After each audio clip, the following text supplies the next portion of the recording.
여러분들 혹시 한강의 폭이 얼마나 되시는지 혹시 아십니까? 우리나라 한강이요. 되게 넓은 데는요. 1km가 넘는데요. 반포대교 길이가 딱 그 정도래요. 걸어서는 사실 절대 못 건너죠. 물이니까. 수영 선수도 함부로 못 뛰어든다고 합니다. 그런데요. 세상에는 폭이 몇십 미터밖에 안 되는 강들도 있습니다. 좁은 데는 왕복 4차선 도로 정도? 돌을 던지면 반대편 기슭에 닿을 정도요. 건너편에서 밥 짓는 연기가 보이고 개들이 짖는 소리도 들리고요. 빨래 넣는 사람 얼굴까지 보입니다. 심지어요. 수심도 얕아서 어떤 구간에는 바지만 걷으면 건너갈 수 있는 강이에요. 겨울엔 아예 꽁꽁 얼어서 그냥 걸어서 5분이면 끝이 납니다. 그런데 말이에요. 이 좁고 얕은 강이요. 제가 지금 표현한 이 강이 있잖아요. 지구상에서 가장 건너기 힘든 강입니다. 이해가 조금 안 되시죠? 네. 폭이 1km 넘는 강보다요. 제가 전에 말씀드렸던 폭이 수십 미터 정도밖에 안 되는 수심도 낮아서 허벅지까지밖에 물이 차오르지 않는 이 강이요. 더 건너기 힘들다는 거예요. 오늘은요.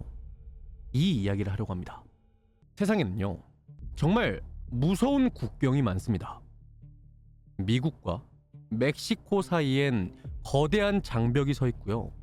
남북한 사이 휴전선엔 철책과 지뢰밭들이 깔려 있죠. 그런데 제가 지금 말씀드리는 이 강에는요. 장벽도 지뢰도 없습니다. 대신 다른 건 있어요. 강을 따라 늘어선 초소, 그 사이를 오가는 무장 순찰이요. 그리고 허가 없이 접근하는 자를 막아서는 총구까지 물리적인 벽 대신 공포로 잠근 국경인 거예요. 더 무서운 건요. 강을 건넌 다음입니다. 이 나라에서 이웃이 이웃을 감시하거든요. 낯선 얼굴 하나가 그대로 신고로 이어지는 사회입니다. 그러니까 지금 제가 말씀드렸던 이 좁은 강을 건넌다는 건요. 벽 하나를 넘는 게 아니라 나라 전체를 상대로 숨바꼭질을 시작한다는 뜻입니다. 이 강은 건너다가 총에 맞아 죽은 사람이 있고요. 건넜다가 잡혀서 평생 수용소에 갇힌 사람이 있습니다. 건넜는데 성공했지만 가족 전체가 대신 끌려간 사람도 있어요. 폭 몇십 미터짜리 강 하나가 수많은 사람의 인생을 갈랐습니다. 이번 이야기는 이 강에서 시작이 됩니다. 2019년 5월 어느 늦은 밤입니다. 강가의 숲을 속에요. 25살 청년이 웅크리고 앉아있어요. 이 청년이요. 숨을 죽이고 강 건너편을 노려보고 있습니다. 건너편 어둠 속에서 손전등 불빛이 천천히 지나가는 모습이 보여요. 국경 경비대 순찰입니다. 일정한 간격으로 초소가 있고 이 초소 사이를 군인들이 오고 가요. 총을 든 군인들이에요. 이 청년이 그 불빛의 간격을 재고 있습니다. 몇 분에 한 번 지나가는지, 어디서 어디까지 비추는지 며칠 동안요. 이 행동만 반복했어요. 쉬워 보이나요? 여기요. 중국 쪽 강변입니다. 안전한 곳이 아니에요. 국경지대엔 중국 공안의 검문과 감시의 눈이 깔려 있고요. 수상한 외지인이 강가를 서성이면 그것만으로 붙잡힐 수가 있습니다.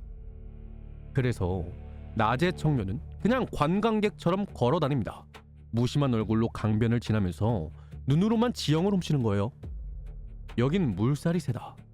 저긴 자갈이라 소리가 난다. 저 초소에서 이 숲풀은 사각이다. 그렇게 머릿속에 보이지 않는 지도들을 그리게 됩니다. 밤에는 숲풀에 숨어서요. 순찰 패턴까지 외웠습니다.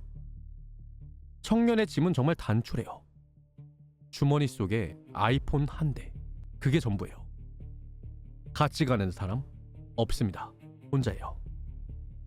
이윽고 불빛이 멀어지고 강가에 어둠이 내려앉습니다. 청년이 숲풀에서 일어나서 심장이 목구멍까지 올라와서 쿵쿵 뛰는 게 스스로도 느껴져요. 긴장했거든요. 신발끈을 다시 조이고 바지단을 걷습니다. 그리고 검은 강물 속으로 첫 발을 디뎌요. 5월인데 강물이 얼음장처럼 차갑습니다.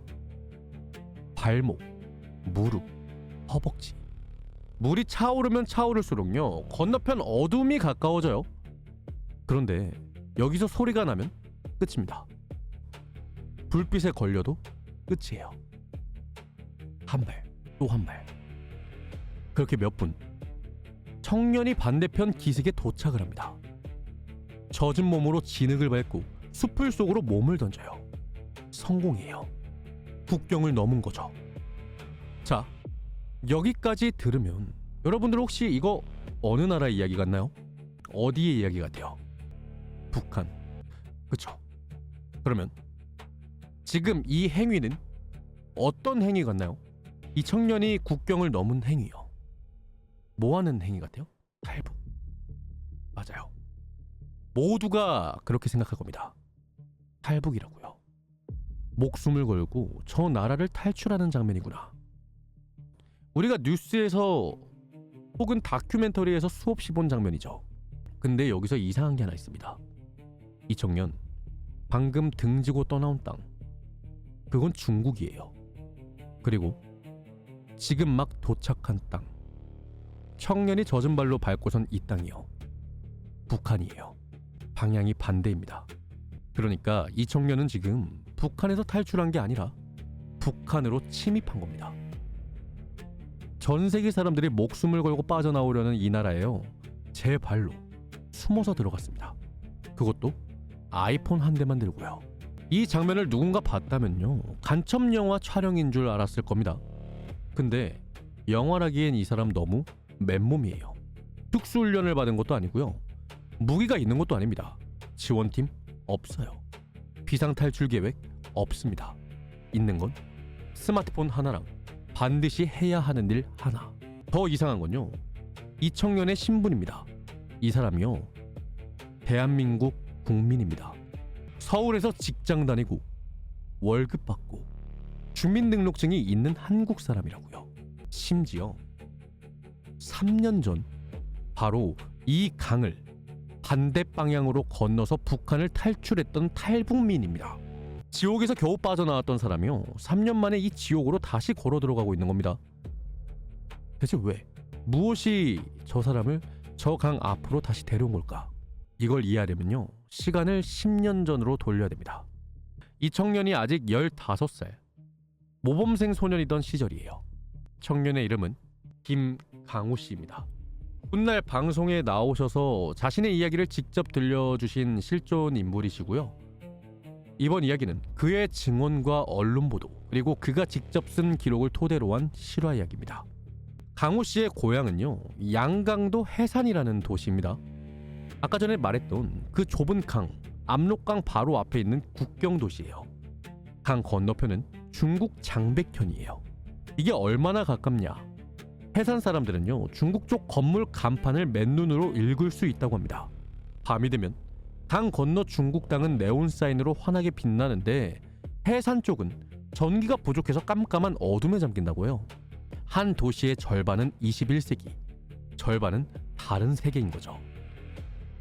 이 사이에 놓인 게 폭 몇십 미터짜리 강 하나고요. 그래서 이 해산은 예전부터 밀수로 유명한 도시였다고 합니다. 강 하나만 건너면 중국이니까 중국 물건, 중국 돈, 중국 정보가요, 이 도시들로 흘러들어옵니다. 탈북 루트로도 가장 유명한 곳이 바로 이 해산이에요. 여기서요, 강우 씨 세대를 이해하려면 알아야 할 개념이 하나 있습니다. 여러분도 혹시 들어보신 적 있나요? 장마당 세대요. 잘 모르시죠? 나이가 조금 있으신 분들은 한 번쯤은 얼핏 들어봤을 수도 있습니다. 장마당 세대. 1990년대 중반에요, 북한의 대기근이 닥친 거예요. 흔히 고난의 행군이라고 불리던 시기예요. 소련이 무너지면서 원조가 끊기고 계획 경제가 마비가 됐고요. 국가 배급이 멈춰버렸습니다. 이때 굶어 죽은 사람이 수십만에서 많게는 수백만으로요, 추정될 만큼 참혹한 시기였습니다. 그때요, 북한 주민들이 깨달은 게 있습니다. 나라는 나를 먹여주지 않는다. 그래서요, 사람들이 스스로 시장을 만들기 시작해요. 그게 장마당입니다. 국가가 못 주는 쌀을 장마당이 줬어요. 이 시기에 태어나고 자란 90년대생 아이들을요, 장마당 세대라고 부르는 겁니다. 나라가 아니라 시장이 키운 돈과 정보의 밝은 세대요. 강우 씨가 바로 이 세대예요. 게다가 해산이요, 국경 도시잖아요. 강을 넘어오는 게 쌀이랑 물건만이 아닙니다. USB랑 SD카드에 담긴 바깥 세상이 같이 넘어와요. 그런 말 들어보셨죠? 중국 드라마, 한국 드라마, 한국 노래, 북한에서도 본다고요.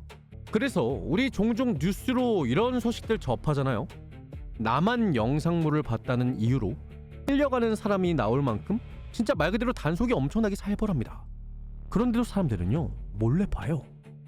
이불을 뒤집어 쓰고 망을 봐가면서요. 이 국경도시의 젊은 세대는요, 강 건너에 다른 세상이 있다는 걸 이미 알고 있었던 겁니다. 강우 씨도요, 이 도시에서 꽤 괜찮은 어린 시절을 보냈다고 해요.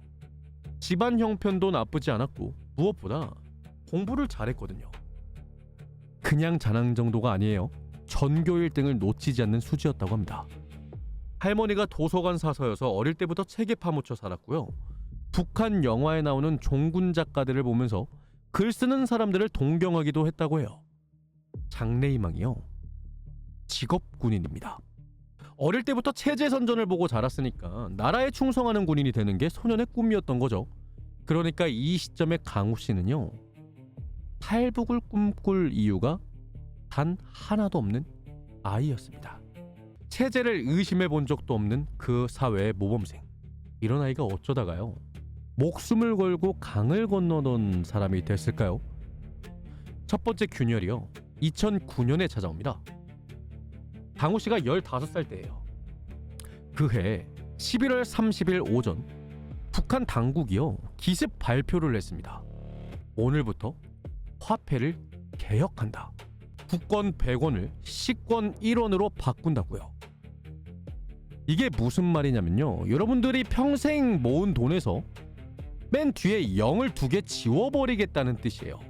여러분들이라면 이거 받아들이십니까? 그것만 해도 충격이죠. 근데 진짜 문제는 이 다음입니다.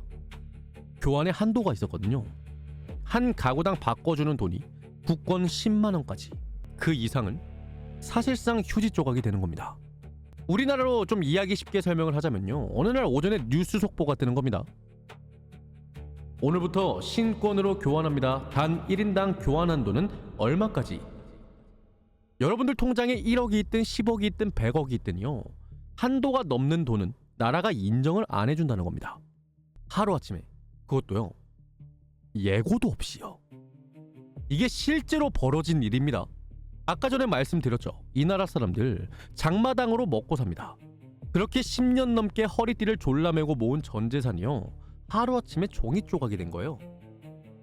빚내서 장사하던 사람들은 그대로 빚더미에 올라앉았고요. 시장이 뒤집어지고 물가는 폭등하고 굶어 죽는 사람에 스스로 목숨을 끊는 사람들까지 나왔다고 전해져요. 민심이 얼마나 흉흉했는지요, 북한 당국이 몇 달 뒤에 초유의 일까지 벌이거든요.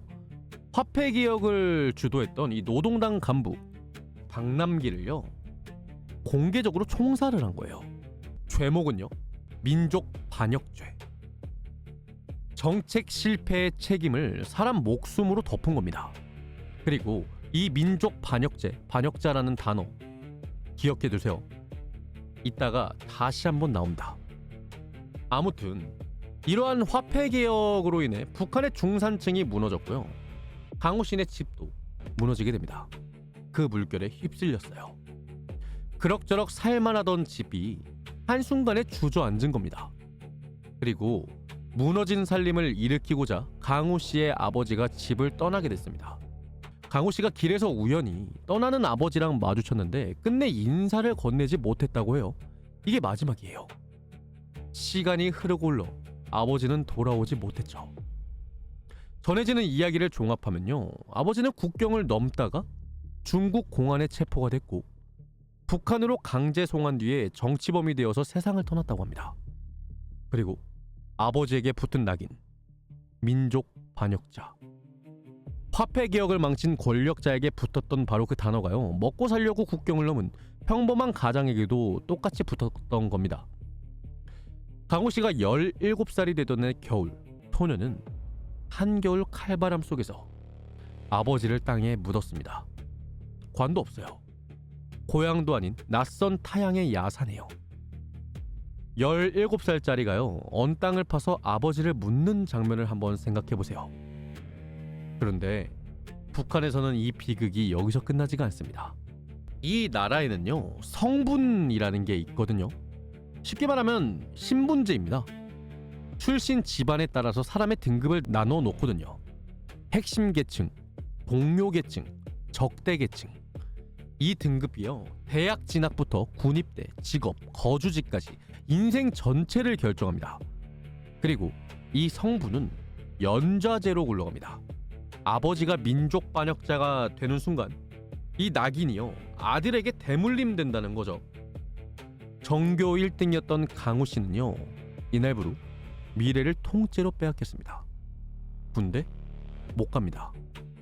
대학 못 가요. 꿈이었던 직업 군인은커녕요, 아무리 공부를 잘해도 남은 선택지는 하나뿐입니다. 탄광이나 공장에서 평생 노동자로 사는 거요. 17살에요. 인생의 결말이 정해진 겁니다.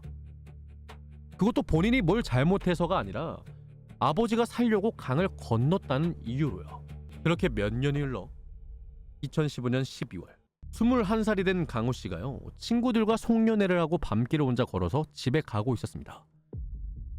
방금까지 웃고 떠들었는데 이상하게 발걸음이 무거워요. 친구들은요, 대학에 다니면서 미래를 준비하고 있었거든요. 한때 자기보다 공부 못하던 친구들이 앞으로 나아가는 동안 전교 1등이었던 자신한테는 아무런 희망이 없다는 거. 그날따라 유난히 선명하게 다가온 거죠. 강호 씨가 이렇게 생각을 해요. 여기는 내래 있을 곳이 아니디. 이 생각이 처음으로 또렷하게 떠올랐대요. 그런데 이 순간 기막힌 타이밍으로 어떤 소리가 들려옵니다. 집 근처 군부대에서요, 확성기 방송이 흘러나오고 있었던 거예요. 탈북자들을 비난하는 선전 방송이에요.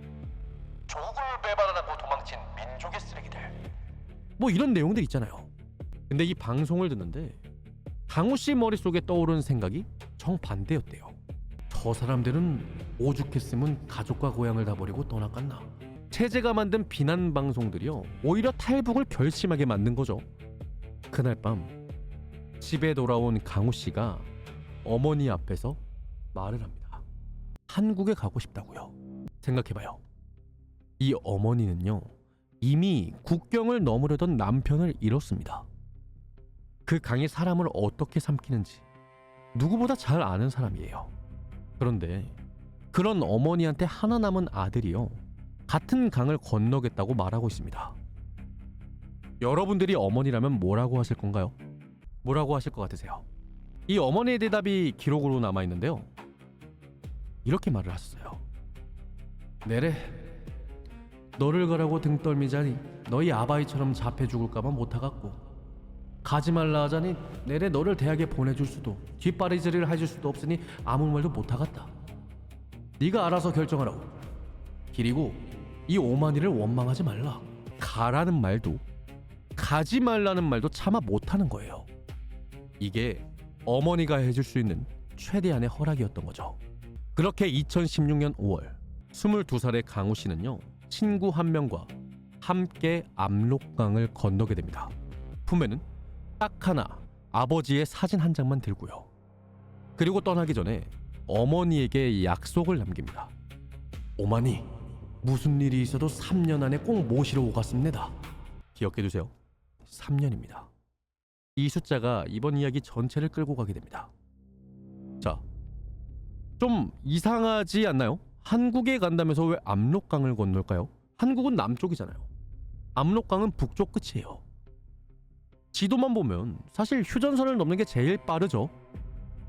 근데 우리는 알고 있어요.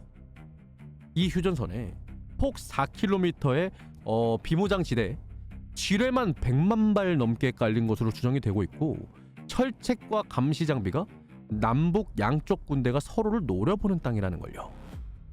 여길 걸어서 넘은 사람은요 수십 년을 통틀어서 손에 꼽습니다. 그래서 실제로 탈북민의 절대 다수는요 정반대로 갑니다. 남쪽으로 가기 위해 북쪽으로 도망을 가는 거예요. 압록강이나 두만강을 건너 일단 중국으로요. 근데 중국이 끝이 아닙니다. 중국은 탈북민을 난민으로 인정하지 않거든요. 잡히면요 그대로 북송이에요. 그래서 중국 대륙을 수천 킬로미터 가로질러서 제3국까지 가야 합니다. 동남아 국경을 넘거나 몽골 사막을 걷거나 이 관문을 다 통과해야지 비로소 한국행 비행기를 탑니다. 한 걸음 한 걸음이요 전부 미립국인 길을 지나서 강호 씨가 몇 개의 국경을 넘고 제3국을 거치는 위험한 여정 끝에 2016년 대한민국에 도착을 합니다. 22살이에요. 말은 통하지만 모든 게 낯선 나라입니다. 한국에 도착한 탈북민이요 바로 사회에 나오는 게 아닙니다. 먼저 국가기관의 조사를 받거든요. 진짜 탈북민인지 위장 간첩은 아닌지 거르는 절차예요. 그 다음 하나원이라는 시설에서 석 달 가까이 정착 교육을 받습니다. 은행 계좌 만드는 법, 지하철 타는 법, 스마트폰 쓰는 법. 우리한텐 정말 숨쉬듯이 당연한 것들을요 이분들은 처음부터 여기서 배우는 거예요. 여기서 강호 씨의 서울살이가 시작이 됩니다. 생각보다 되게 좀 마음이 아픈 부분이요. 강호 씨는 좀 한국에 오셔서 잘 살았다고요. 부지런했고요. 기회도 잡았어요. 한국 온 지 3개월 만에 뉴질랜드 유학까지 갔으니까요. 북한 해산의 노동자가 될 뻔한 청년이요 남태평양의 나라에서 영어 공부를 하게 된 거예요. 인생 역전이죠. 근데 이 강호 씨가요 이러한 유학을 스스로 포기하고 돌아옵니다. 왜? 어머니 때문에요. 해외에 있으면 북한에 있는 어머니와 연락이 끊길지도 모른다는 두려움이요 공부보다 컸던 거예요. 여기서 잠깐 이게 무슨 말인지 설명이 조금 필요할 것 같아요. 북한 주민이랑 연락이 돼요? 이런 질문이 무조건 나올 수도 있습니다. 일단 결론부터 말씀드리자면요 돼요. 정확하게는요 목숨을 걸면 됩니다. 해산 같은 이런 국경 도시에서는요 중국 통신망 전파가 강을 넘어오거든요. 그래서 밀수된 중국 휴대폰을 몰래 구해서요 산에 올라가거나 새벽 시간을 노려서 짧게 통화를 하는 겁니다. 물론 불법이고 걸리면 정치범 취급을 받을 수가 있습니다. 당국이 전파 탐지기까지 동원해서 단속을 한다고 알려져 있거든요. 그러니까 이 모자 간의 안부 전화가요 이 세계에서는 목숨을 건 범죄인 겁니다. 통화 방식도요 첩보전이에요. 약속된 날, 약속된 시간에 어머니가 몰래 휴대폰을 킵니다. 전파 추적을 피하려고요. 근데 이 통화 몇 분을 못 넘깁니다. 그리고 이 라인으로 오가는 게요 목소리만이 아닙니다. 돈도 이 라인으로 타고 흘러요. 한국에 탈북민이 돈을 붙이면요 중국과 북한의 중개인들을 거쳐서 가족 손에 현금이 쥐어집니다. 이른바 송금 브로커입니다. 심지어 중간에서 떼는 수수료가요 30% 안팎에 이른다고 알려져 있습니다. 그러니까 100만 원을 보내면 70만 원쯤 도착한다는 거예요. 그런데도 다들 보내요. 이 돈이 북한에 남은 가족의 생명줄이거든요. 강호 씨한테는요 이 가느다란 연결선이 세상에서 제일 소중했습니다. 달걀 하나를 입에 넣어도 사과 하나를 입에 넣어도요 어머니 생각이 났대요. 그래서요 유학을 접고 돌아와서 돈을 벌기 시작합니다. 목표는 단 하나예요. 3년 안에 어머니를 모셔온다. 어머니 한 분 북한에서 빼내는데 보통 얼마가 되는지 아시나요? 브로커 비용이 시기마다 다른데 보통은 수백만 원에서 많게는 1000만 원을 훌쩍 넘는데요. 갓 정착한 탈북 청년한테는요 이게 어마어마한 돈입니다. 네, 1000만 원이요. 강우 씨가 잡았던 직업은요 바로 휴대폰 판매원입니다. 핸드폰 가게 직원이에요. 우리가 폰 밖으로 가면 만나는 그 흔한 매장 직원 있잖아요. 그런데 강호 씨가 여기서 판매왕까지 올라가요. 생각해보면 당연합니다. 이 사람한테 휴대폰 한 대는 그냥 실적이 아니라 어머니한테 한 걸음이거든요. 누구보다 절박한 판매원이었던 거예요. 낮에는 폰을 팔고 밤에는 돈을 세고 그렇게 통장에 어머니의 몸값이 쌓여갑니다. 그러던 어느 날이에요.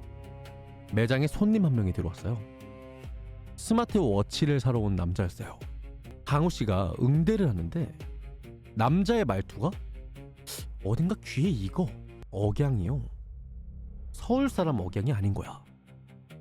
조심스럽게 물어봤더니 세상에 같은 고향 출신 탈북민이에요. 그 넓은 서울에서요. 그 수많은 핸드폰 가게 중에 하필 강우의 매장에 하필 고향 사람이 들어온 겁니다. 근데 진짜 운명 같은 건 이 다음이에요. 이 남자의 어머니가요. 탈북 브로커예요. 사람들을 강 너머로 빼내는 일을 하는 바로 그 브로커예요. 강우 씨한테 필요한 모든 게 이 순간 맞춰졌습니다. 돈은 모았고 루트가 생겼고 믿을 수 있는 사람을 만났습니다. 이제 실행만 남은 거죠. 2019년 5월 한국에 온 지 딱 3년째 되던 해예요. 어머니와 약속했던 바로 그 시간입니다. 작전이 시작돼요. 사람 하나를 빼내는 이 작전에요. 얼마나 많은 손이 필요한지는 여러분들 잘 모르시죠. 북한 안에서 어머니를 집에서 강가까지 데려갈 안내인, 그리고 경비가 느슨해지는 시간과 구간을 짚어줄 정보원. 경우에 따라서는요. 경비대원을 돈으로 매수해서 통과, 시간을 사는 방식까지 실제로 쓰인다고 알려져 있습니다. 이러한 톱니바퀴들이요. 단 몇 분의 도강을 위해 정확히 맞물려야 해요. 하나라도 어긋나면요. 사람이 사라지는 작전입니다. 계획은 이렇습니다. 브로커 라인이 북한 안에서 어머니를 강가까지 데리고 온다. 어머니가 압록강을 건너 중국 장백현으로 넘어온다. 강우 씨는 중국에서 어머니를 맞아서 안전한 루트로 함께 이동한다. 이러면 끝입니다. 3년의 약속이 완성이 되는 거예요. 강우 씨가 중국으로 날아가서 장백현으로 향하게 돼요. 원래는 어머니가 넘어올 때까지 안전한 곳에서 기다리면 되는데요. 강우 씨는 굳이 강 기슭까지 마중을 나가요. 3년 만에 어머니를 만나는데 1분 1초라도 빨리 보고 싶었던 겁니다. 그리고 강 너머에서 어머니가 마지막 순간에 겁을 먹더라도 아들이 바로 저기 보이는 곳에 서 있다는 걸 알면 용기를 낼 수 있을 거라고 믿었거든요. 강 건너편 손 뻗으면 닿을 거리에 고향 해산이 보입니다. 3년 전 목숨을 걸고 떠나온 도시가 바로 눈앞에 있는 거예요. 그리고 이 도시 어딘가에서 어머니가 강을 향해 걸어오고 있을 겁니다. 이때 전화가 울려요. 어머니야. 그런데 수화기 너머에서 목소리가 이상합니다. 떨리고 있어요. 패닉이 온 거야. 생각해보면 이상한 일이 아닙니다. 이 어머니가 하는 국경은요, 남편을 삼킨 국경입니다. 잡히면 어떻게 되는지 누구보다 잘 알아요. 머리로는 아들한테 가야 하는데 몸이 강 앞에서 얼어붙은 겁니다. 강우가 수화기에 대고 어머니를 설득하는데 그 순간이에요. 전화가 끊겨요. 목소리가 갑자기 사라진 겁니다. 다시 걸어도 연결이 안 돼요. 자, 이 상황을 강우 씨 입장에서 한번 생각을 해볼게요. 어머니는 지금 북한 쪽 강가, 경비대가 깔린 국경지대에 있습니다. 전화가 끊긴 이유는 몰라요. 배터리가 나갔었을 수도 있고요. 전파가 끊겼을 수도 있죠. 아니면요, 단속에 걸렸을 수도 있습니다. 만약 잡혔다면 탈북 씨도 현행범이에요. 네, 남편이 민족 반역자로 죽은 집의 아내가 탈북을 시도하면 하다 잡히면요, 어떻게 되겠어요? 여기서 강욱 씨가요, 결심을 하게 됩니다. 내가 직접 건너가서 어머니를 데리고 나온다. 이게 진짜 얼마나 미친 결심인지는 숫자로 설명을 해드릴게요. 한국에 입국한 탈북민들은요, 누적 34,000명이 넘습니다. 그 중에 다시 북한으로 들어간 사람은 몇 명일까요? 자, 통일부가 확인한 숫자로요, 2012년 약 12년 동안요, 31명입니다. 3만 명 중에 31명이라고요. 근데 이 31명도요, 대부분 돌아가서 눌러앉을 생각으로 넘어간 사람들입니다. 한국 생활에 적응을 못했거나 가족이 그리웠거나 들어가서 사람을 구해서 다시 나오겠다는 계획으로 국경을 넘는 건 차원이 다른 얘기예요. 이게 왜 자살 행위인지 실제 사례를 하나 들려드릴게요. 2000년도에 유태준 씨가 있었습니다. 탈북민이 있었어요. 네, 이분이에요. 98년도에 탈북을 해서 대구에 정착했던 사람인데요. 북에 두고 온 아내를 데려오겠다고 2000년에 다시 국경을 넘었습니다. 강호 씨와 똑같은 이유예요. 똑같은 방향이죠. 국경 근처에서 이 경비대의 거짓말에 속아서 아내는 만나지도 못하고요. 결국 보위부에 체포가 됐습니다. 재판이라고 열린 게요. 보위부원들이 판사, 검사를 자칭하고 10분 만에 끝난 요식행위였대요. 거기서 선고된 형량이요. 30년이 넘는 징역이었다고 합니다. 평양의 보위부 감옥에 갇혔고요. 한국에는 한동안 그가 공개 처형됐다는 소문까지 보도로 돌았어요. 그러다가 북한 TV 기자회견에 갑자기 등장해서는 나는 남조선에 납치됐다가 공화국의 품으로 돌아왔습니다. 이런 취지의 선전용 발언을 하게 됐대요. 그리고 이게요. 살아있다는 마지막 신호였습니다. 나중에 기적적으로 감옥을 탈출해서 16개월 만에 살아 돌아오기는 했는데요. 정말 기적 중에 기적인 사례죠. 그러니까 정리하면 이렇습니다. 가족을 구하러 다시 들어간 사람들의 현실적인 결말은요. 체포, 수용소, 처형. 살아 돌아오는 건 말 그대로 로또에 가까울 확률이죠. 강호 씨도 이걸 압니다. 모를 수가 없죠. 본인이 탈북민인데. 심지어 이 강호 씨가 지금 잃을 게 너무 많은 사람입니다. 대한민국 국적부터 서울의 직장, 안전한 삶, 자유까지요. 3년 동안 피땀으로 쌓았던 이 모든 걸요. 강을 건너는 순간 이 전부가 걸리는 겁니다. 그리고 잡히는 순간 탈북했다가 돌아온 자라는 북한 기준으로 최악의 반역자가 되는 거예요. 일반 주민들보다 훨씬 가혹한 처벌을 받습니다. 아버지가 어떻게 죽었는지 두 눈으로 본 사람이요. 아버지와 똑같은 죄목이 붙은 강을 이번엔 거꾸로 건너겠다는 거죠. 그런데 강호 씨의 머릿속엔요. 한 가지 생각뿐이었대요. 강 건너에서 어머니가 얼어붙어 있다. 내가 안 가면 어머니는 못 넘어온다. 그래서 우리가 처음에 봤던 이 장면으로 돌아가야 하는 겁니다. 2019년 5월의 밤 강가 수풀에 웅크린 채 순찰 불빛에 간격을 세던 25살 청년. 주머니엔 아이폰 한 대. 이제 여러분들은 알잖아요. 저 사람이 왜 저기에 서 있는지, 그리고 저 강이 저 사람한테 어떤 강인지를요. 아버지를 삼킨 강이고요. 자기가 목숨을 걸고 건넌 강이고, 어머니가 그 앞에서 얼어붙은 강입니다. 강우 씨가 어둠 속으로, 물 속으로 천천히 걸어 들어가요.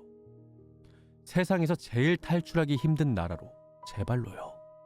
차가운 물을 가르고 강우 씨가 북한 땅에 올라서 3년 만에 귀향을 했어요. 세상에서 제일 위험한 기항이죠.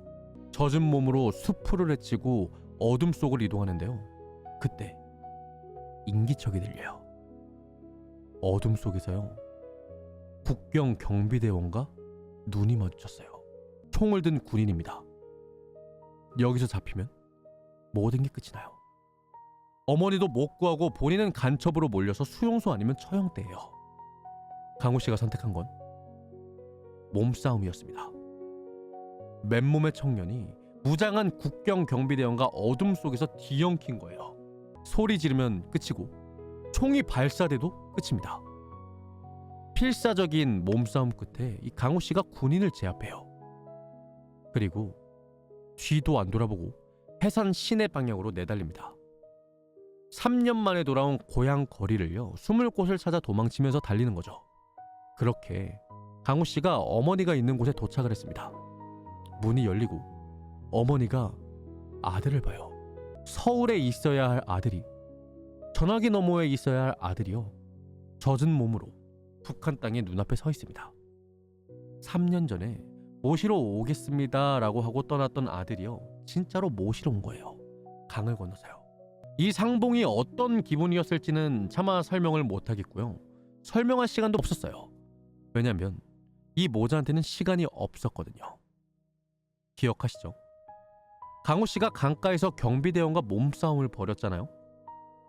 제압당했던 이 군인 그대로 조용히 있었을까요? 아니요. 보고가 올라갑니다. 국경에서 정체불명의 남자가 경비대원을 폭행하고 사라졌다. 북한 입장에서 이건요, 보통 사건이 아닙니다. 바깥에서 안으로 침투한 놈이 있다는 거니까요. 해산 일대에 소문이 돌기 시작해요. 간첩이 들어왔다. 그리고 국경 지역에 비상령이 떨어집니다. 검문이 강화되고 경계 태세가 올라가고 정체불명의 침입자를 잡기 위한 수색이 시작된 거예요. 그리고 이 수색의 주체가요, 보위부입니다. 보위부, 이 조직이 뭔지 잠깐 설명을 드릴게요. 정식 명칭은요, 국가보위성, 북한의 비밀경찰입니다. 우리로 치면 국정원이에요. 근데 거기에 경찰, 검찰 권한까지 얹은 조직입니다. 하는 일의 핵심은 주민 감시예요. 체제에 반하는 인간을 찾아내서요, 정치범 수용소로 보내는 조직입니다. 북한 주민들이 세상에서 제일 무서워하는 게 바로 이 보위부예요. 한밤중에 보위부가 문을 두드리면 그 집은 끝났다는 말이 있을 정도죠. 그 보위부가 지금 강우를 찾고 있는 겁니다.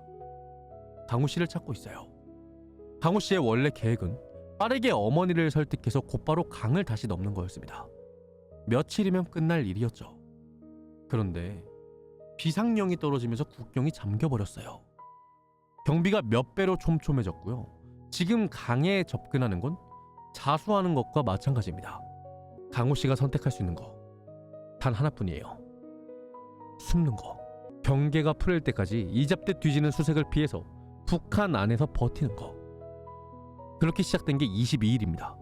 5월 20일부터요 6월 11일까지 대한민국 국민 한 명이 북한 한복판에서 3주 넘게 숨어 지낸 거예요. 낮에는 해산 인근 야산에 숨고 믿을 수 있는 지인의 집을 옮겨 다니면서요. 이 22일이 어떤 시간이었을지 상상해보세요. 밖에서는 보위부가 침입자를 찾아 돌아다닙니다. 검문에 한 번만 걸려도 이웃 하나가 수상하다고 신고만 해도 끝입니다. 북한은요, 인민반이라는 조직으로 주민들이 서로를 감시하는 사회거든요. 낯선 사람이 어느 집에 드나드는지 온 동네가 알 수 있는 구조입니다. 잠은 얕아지고 발소리 하나에 심장이 내려앉는 그런 밤이 22번. 근데 여기서요, 이 이야기에서 정말 믿기 힘든 대목들이 나옵니다. 강우 씨가 이 와중에 아이폰을 꺼내서요, 북한을 촬영했습니다. 숨어 지내는 22일 동안 목격한 북한의 민낯을요, 주민들의 삶을요, 거리의 풍경을요, 들키면 그 자리에서 끝나는 이 영상들을요, 휴대폰에 담은 겁니다. 이 영상들이요, 훗날 한국 방송에서 실제로 공개가 됐습니다. 한국 국적자가 북한에 들어가서 직접 찍어 나온 영상. 전 세계 어느 언론도 못 해본 일들을요, 어머니를 구하러 들어간 청년이 한 거죠. 근데 그 22일 사이에 강호 씨가 가장 두려워하던 일이 현실이 됩니다. 어머니가요, 보위부에 체포가 된 거예요. 생각해봐요. 이 모든 게 누구 때문에 시작되는 일이죠? 어머니를 구하겠다고 강을 건넌 겁니다. 근데 그 어머니가 지금 보위부 손에 있어요. 그리고 강호 씨 본인은 수배 중인 침입자 신세로 야산에 숨어 있죠. 어머니를 빼내러 갈 수도 없고 자수를 할 수도 없습니다. 자수하면 어떻게 되냐? 탈북했다가 돌아온 한국 국적자가 간첩 소동의 주인공이라는 게 밝혀지는 순간 모자가 같이 끝나는 거예요. 강우 씨가 할 수 있는 게 아무것도 없습니다. 정말 잔인한 상황이에요. 구하러 왔는데 구할 수가 없어요. 그렇게 시간이 흐르고 비상경계가 조금씩 느슨해진 6월 11일, 강우 씨가 북한 내 지인들의 도움을 받아서 다시 압록강을 건너게 됩니다. 이번에도 목숨을 걸고요. 이번에도 어둠 속에서요. 그렇게 중국 땅을 밟았습니다. 살아서 나온 거예요. 들어간 사람은 못 나온다는 그 나라에서 22일 만에 자기 발로. 그런데요, 혼자예요. 어머니를 모시고 나오려고 들어갔던 사람이요, 어머니를 보위부에 남겨둔 채 혼자 강을 건넌 겁니다. 이건 성공일까요? 사실 이건 실패 중에서도 제일 아픈 실패입니다. 하지만 이 이야기 아직 끝나지 않았습니다. 어머니가요, 보위부에 잡혀갔지만 얼마 뒤에 풀려나게 됐습니다. 어떤 경위로 풀려나게 됐는지는 자세한 내용은 공개되지 않았지만 확실한 건 하나예요. 풀려난 어머니의 마음이 이번엔 달랐다는 거예요. 아들이 어떤 강을 건너서 자기 앞까지 왔는지, 그 22일 동안 아들이 어떤 시간을 버텼는지 두 눈으로 봤잖아요. 강 앞에서 얼어붙었던 어머니가요, 이번에는 결심을 합니다. 그리고 다른 브로커의 도움을 받아서 어머니가 따로 탈북에 성공해요. 이제 어머니의 여정이 시작됩니다. 북한을 빠져나왔다고 끝이 아니거든요. 중국 땅을 가로질러서 제3국까지 가는 기나긴 자명이 남아있습니다. 아까 전에 말씀드렸죠. 중국에서 잡히면 그대로 북송이에요. 탈북 시도로 체포된 전력이 있는 어머니가 다시 잡혀서 송환되면 그땐 정말 끝입니다. 이 기간에 강호 씨는 어머니와 연락도 제대로 안 되는 채로 소식만 기다려야 했대요. 강호 씨 본인이요, 나중에 이렇게 증언했어요. 강을 건너는 순간보다요, 보이부를 피해 숨어있던 22일보다요, 이 기다림이 제일 힘들었다고요. 밥도 제대로 못 먹고 제대로 못 잤습니다. 그냥 소식만 기다렸습니다. 자기 목숨이 걸렸을 때보다 어머니 목숨이 남의 손에 거 있을 때가 더 지옥이었던 겁니다. 그리고 마침내 어머니가 대한민국에 도착합니다. 2016년 5월 3년 안에 모시러 오겠습니다 하고 강을 건넜던 아들이요, 2019년 정말로 그 약속을 지켰습니다. 아버지를 삼킨 강을 2번 건너서요, 인천공항이든 하나원이든 두 사람이 한국 땅에서 다시 마주친 순간을 상상해보세요. 이제 새벽에 몰래 산에 올라가서 전화를 안 해도 됩니다. 달걀도 사과도 같이 먹으면 됩니다. 여기까지 해피엔딩이죠. 영화라면 여기서 엔딩 크레딧이 올라갔을 겁니다. 하지만요, 현실은 영화가 아니죠. 이번 이야기의 마지막 반전은요, 북한이 아니라 대한민국에서 벌어집니다. 어머니를 무사히 데려온 강호 씨를 기다리고 있던 건요, 수사기관의 조사 그리고 재판이었습니다. 죄명은요, 국가보안법 위반. 우리나라 법에서 가장 무거운 축에 드는 법입니다. 원래 간첩이나 반국가 활동을 처벌하려고 만든 법인데 허가 없이 북한 지역에 들어간 것도 이 법으로 처벌될 수가 있거든요. 법 앞에서 강호 씨의 행동은 대한민국 국민의 무단 방북입니다. 그것도 국가 안보와 직결된 국경지역 무단 침입이에요. 강호 씨 입장에서 생각해봐요. 북한에서는 간첩으로 몰려서 쫓겼는데 목숨 걸고 돌아온 한국에서는 국가보안법 피의자가 된 겁니다. 양쪽 나라의 법이 한 사람을 겨누고 있습니다. 강호 씨가 구속이 됐고요, 철장 안에서 10개월을 보내게 됐다고 전해집니다. 어머니를 구해온 대가가요, 감옥이었던 거예요. 그런데 이 재판에서 반전이 하나 더 나옵니다. 강호 씨의 재입북이요, 정말 어머니를 구하기 위한 것이었다는 게 입증이 된 거죠. 결정적인 증인이 누구였겠어요? 어머니입니다. 아들이 데려온 어머니가 한국에 살아서 존재한다는 사실 자체가요, 그리고 조사에서 밝혀진 이날의 전말이 아들의 목적을 증명합니다. 법원은 사정을 참작했고, 전해지는 바로는 간첩 사건에 쓰이는 국가보안법 대신 남북교류협력법이라는 훨씬 가벼운 법이 적용이 되면서요, 강호 씨는 중형을 면하고 집행유예로 풀려났다고 합니다. 법의 형식으로는 유죄. 근데 이 재판을 지켜본 사람들 중에 이 청년을 죄인이라고 생각한 사람들이 얼마나 됐을까요? 출소 후의 삶도 쉽지는 않았어요. 수감 기간 동안 경제 사정이 무너지면서 신용불량자가 됐거든요. 어머니를 구한 영웅의 통장이에요, 남은 건 빚밖에 없었어요. 근데요, 강호 씨 여기서도 무너지지 않았습니다. 몸으로 일해서 빚을 갚고 공부를 다시 해서 대학에 들어갑니다. 전공은요, 정치 외교학이에요. 이유가 정말 인상적입니다. 수사와 재판을 겪으면서 자기가 목숨 걸고 온 나라의 법과 제도를 하나도 모르고 있었다는 걸 뼈저리게 느꼈대요. 그래서 사회를 공부하기로 한 겁니다. 나 같은 사람들을 도우려면 먼저 이 사회를 알아야 한다면서요. 그리고 2026년 6월 25일, 2달 전이에요. 전쟁이 시작된 날로부터 꼭 76년이 되는 이날, 이 김강호 씨요, 자신의 이야기를 한 권의 책으로 세상에 내놨습니다. 제목은요, 나의 지옥은 나를 죽이지 못했다. 니체의 문장에서 따온 제목입니다. 나를 죽이지 못하는 고통은 나를 더 강하게 만든다. 이 지옥을 살아냈다는 걸 아직 그 지옥에 남아있는 사람들에게 희망을 말하고 싶었대요. 22살에 강을 건넜던 이 청년은요, 올해 32살이 됐습니다. 딱 10년이에요. 누군가 이분에게 이렇게 물어봤대요. 22살에 당신을 만나게 된다면 무슨 말을 해주고 싶냐고요. 그랬더니 강호 씨가 웃으면서 대답을 했다는 거예요. 잘했다고 말해주고 싶습니다. 선택 참 잘했다고. 강호 씨가 한 말 중에 계속 마음에 남는 게 하나 있습니다. 어머니가 없는 한국과 어머니가 있는 한국은 전혀 다른 나라였다고. 어려운 일이 생기면 가장 먼저 전화할 사람이 있다는 거. 그게 제일 큰 안정감이라고요. 우리한테는 너무 당연해서 고마운 줄도 모르는 것들이 있잖아요. 지금 휴대폰을 열면 그냥 걸 수 있는 전화 한 통이요. 같이 앉아서 먹는 밥 한 끼, 이런 것들이요. 이 세상 어딘가에 누군가는요, 이것을 얻기 위해서 세상에서 제일 무서운 강을 2번을 건넜습니다. 여기가 김강우 씨 재입국 사건에 대한 전말입니다.